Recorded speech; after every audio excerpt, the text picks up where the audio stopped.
Watch the figure on the right. He picks up a stick and thrashes the gunman. Another man joins in the public beating. It's the moment the lone surviving terrorist is captured, and the raw fury of the people who've seen his killing spree is unleashed.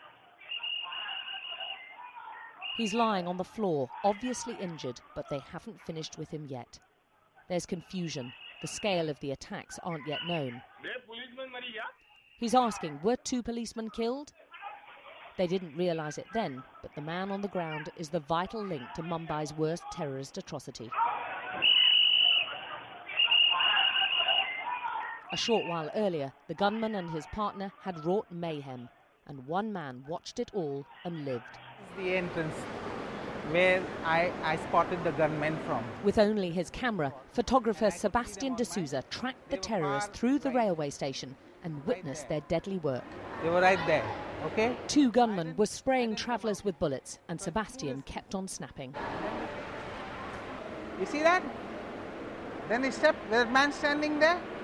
That's where I got the picture. With only his camera, photographer Sebastian D'Souza tracked the terrorists through the railway station and witnessed their deadly work. Of the terrorists, I kept shooting a couple of frames. It's one of the only pictures of the only surviving terrorist in action. Yeah. He turned. When he turned, I hid myself.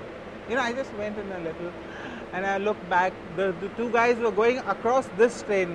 So I thought I'll get them again. So I jumped back into the next train that was there.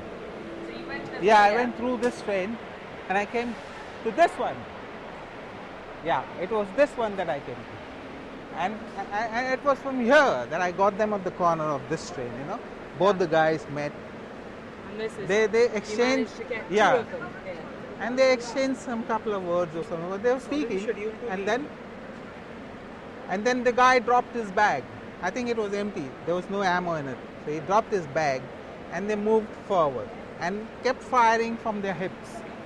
You know, they never raised their gun. They were very cool, just kept firing from the hip. Yeah, after following the gunmen, when the sounds faded of their fire, I walked into this terminus. It's the outstation terminus.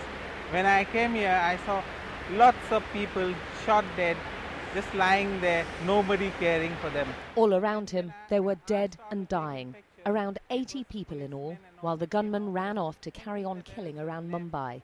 According to him, the police hadn't fired a shot. If somebody had engaged them in some crossfire, you know, somebody, they would have, you know, stayed back into the terminus.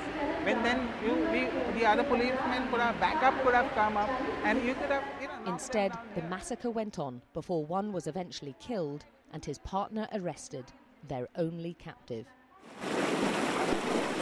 The terrorists had chosen the sea to enter Mumbai. They knew the Indian defences were weak here. Okay.